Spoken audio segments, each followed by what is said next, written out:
ओम गणेशाय नमः। ओम नमः शिवाय।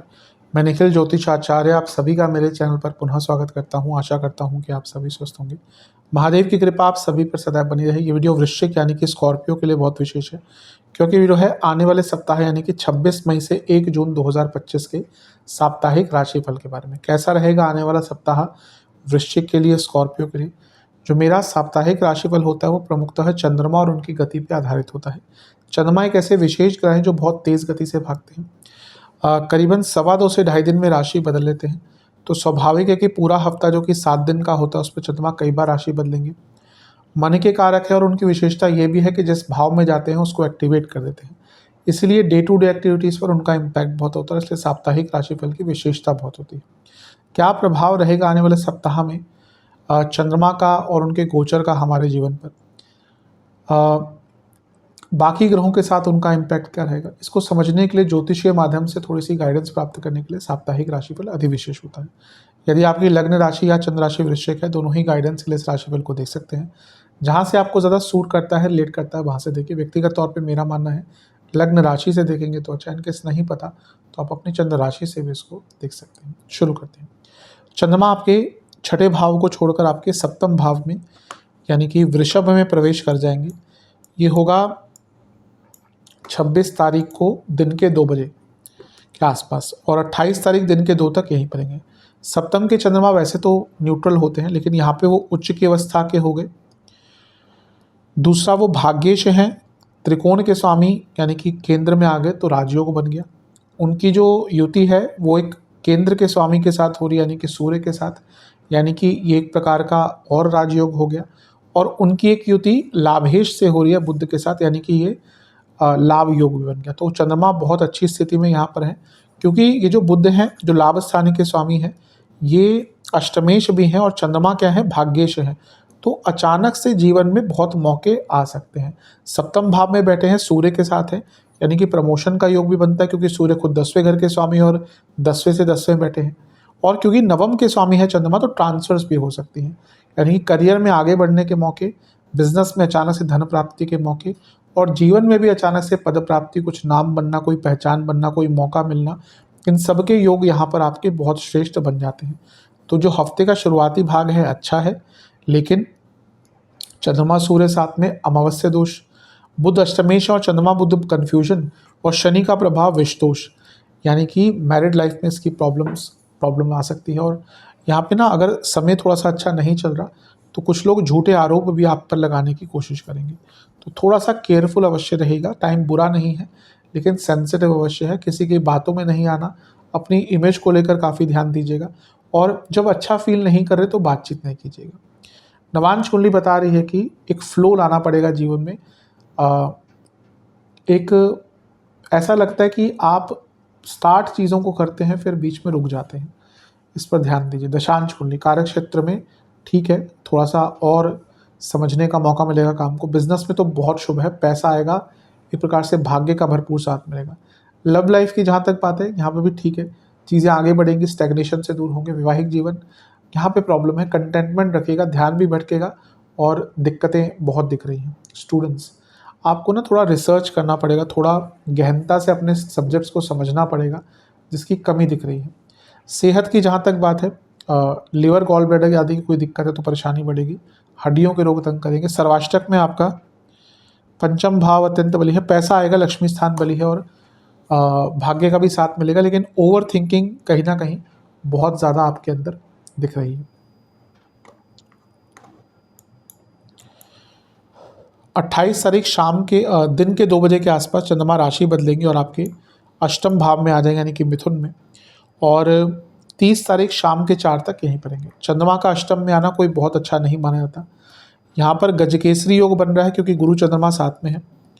और गुरु क्या है, धनेश है और लक्ष्मी स्थान के स्वामी हैं। चंद्रमा खुद लक्ष्मी स्थान के स्वामी हैं। तो यहाँ पे धनेश का, लक्ष्मी स्थान के स्वामियों का अष्टम में होना, ये अचानक से बहुत बड़े धन की प्राप्ति का इशारा है, गुप्त धन की प्राप्ति का इशारा है। और राहु का प्रभाव भी विदेश से पैसा और गुप्त धन की वृद्धि दिखाता है। तो इस समय आपका बहुत अच्छा है। चंद्रमा अपने भाव से 12वें में बैठे हैं, ये पिताजी की सेहत के लिए अच्छा नहीं है और बॉसेस से, अथॉरिटीज से थोड़ी सी प्रॉब्लम्स हो सकती है। अष्टम में 2 ग्रह बैठकर वाणी के स्थान को देख रहे हैं, तो वाणी पर बहुत ध्यान दीजिएगा। धन तो बढ़ेगा लेकिन वाणी पर एक प्रभाव नेगेटिव हो सकता है, क्योंकि यहाँ पे राहु का इम्पैक्ट गुरु पर है जो खुद वाणी के स्थान के स्वामी है, और अष्टम में बैठकर वाणी के भाव को देख रहे हैं, यानी कि आपको समझ नहीं आएगा कि आप क्या बोल रहे हैं। और ये जो एक मिसकम्युनिकेशन है या फिर एक मिस हारमनी है कि आप सोच कुछ रहे हैं, मुंह से निकल कुछ और रहा है, ये बहुत व्यथित कर सकता है, प्रॉब्लम क्रिएट कर सकता है। नवांश कुंडली बता रही है कि थोड़ा सा अपने माइंड को री एनर्जाइज कीजिए। दशांश कुंडली कार्य क्षेत्र में सब ठीक है, लेकिन काम ढंग से कीजिएगा, स्पिरिटेड होकर एक ऊर्जा के साथ काम को कीजिएगा। वैवाहिक जीवन की बिजनेस की जहाँ तक बात है, नया काम मिलने की संभावना है, नया काम, अच्छा काम मिल सकता है। लव लाइफ में देखिए बहुत ज़्यादा फ्यूचर की मत सोचिएगा, कभी कभी होता है बहुत आगे की सोचकर अभी को ख़राब कर लेते हैं, ऐसा ही टाइम है। वैवाहिक जीवन, एक दूसरे की फीलिंग्स को समझने की कोशिश कीजिए जिसकी कमी दिख रही है। स्टूडेंट्स की जहाँ तक बात है, आपको ना थोड़ा बंधनों को तोड़ना पड़ेगा, मानसिक एवं अदरवाइज भी। आपने अपने आप को इतने बंधनों में बांध कर रख लिया है कि आप आगे बढ़ ही नहीं पा रहे। सेहत की जहाँ तक बात है, इन्फेक्शंस, इंडाइजेशन, फूड इन्फेक्शन और कफ रोग सर्वाष्टक में आपका भाग्यस्थान बली है। ये इंडिकेट कर रहा है कि भाग्य का साथ तो मिलेगा, लेकिन क्योंकि वो खुद भाग्येश होकर अष्टम में है, इतना डिपेंडेंट भी मत रहिएगा भाग्य पर।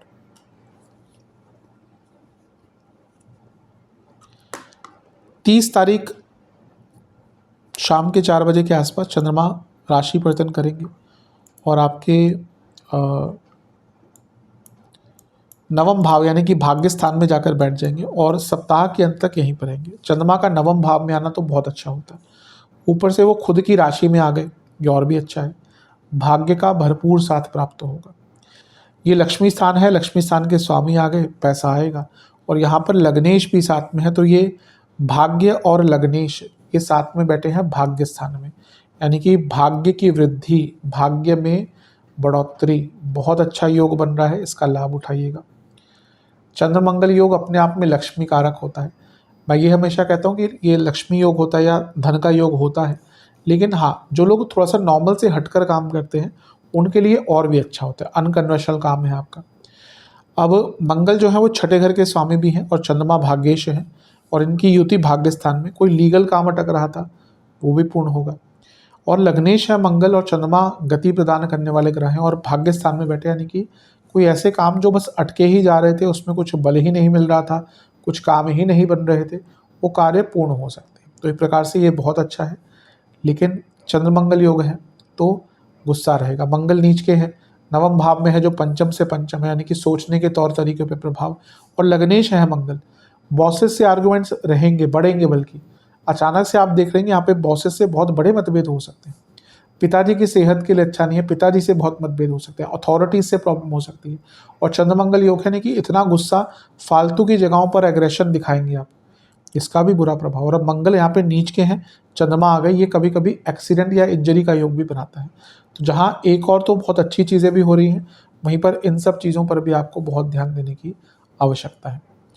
आगे बढ़ेंगे, मैं कहूँगा कि धर्म का साथ दीजिएगा, धार्मिक चीज़ों से दिन की शुरुआत कीजिएगा, बहुत अच्छा प्रभाव मिलेगा। नवान छोड़िए, एक्सेप्टेंस कभी कभी होता है, हम अगर एक्सेप्ट कर लेना कि हाँ ये चीज़ें ऐसी ही हैं, जीवन सरल हो जाता है, और ये इस टाइम पे आपको इसकी आवश्यकता दिख रही है। दशांश कुंडली कार्य क्षेत्र में चीज़ों को ठीक करने का मौका मिलेगा। बस बॉसेस से थोड़ा सा बच के रहिए। बिजनेस में मैं कहूँगा कि कुछ बहुत कॉम्प्लिकेटेड काम दिख रहा है ना, जो लग रहा है कि भाई करे ना करे, तो उसको यहाँ पे छोड़ दीजिएगा, यहाँ पे कुछ नया कॉम्प्लिकेटेड काम मत लीजिएगा। लव लाइफ की जहाँ तक बात है, थोड़ा सा अनिश्चितता दिख रही है, ऐसा लग रहा है कि बहुत ऐसी चीज़ें हैं जो आपस में डिस्कस नहीं हो पा रही, और ये आगे चलकर एक वैक्यूम क्रिएट करेगा। जहाँ तक वैवाहिक जीवन की बात है, अगर दिक्कतें चल रही थी, परेशानियाँ चल रही थी, तो चीज़ों को ठीक करने का अवसर है। स्टूडेंट्स से मैं यही कहूँगा कि पेशेंस की आवश्यकता है, कभी कभी आप पेशेंस लूज़ कर सकते हैं। सेहत के दृष्टिकोण से बीपी की प्रॉब्लम, हड्डियों की प्रॉब्लम, जोड़ों का दर्द, गले के रोग। सर्वाष्टक में आपका तीसरा घर अत्यंत बली है, जो इंडिकेट कर रहा है कि कुछ बड़ा डिसीजन अगर लेना है फ्यूचर में, तो उसकी तैयारी अभी से शुरू करनी पड़ेगी। उपाय के स्वरूप में आपको हनुमान बाहुक का 2 बार पाठ करना है और हनुमान जी को 2 घी के दिए अर्पण करते हैं। आशा करता हूँ कि वीडियो काम आएगी। चैनल पर नए हैं सब्सक्राइब कीजिए, वीडियो को लाइक कीजिए। मिलता हूँ अगली वीडियो में, तब तक के लिए ओम नमः शिवाय।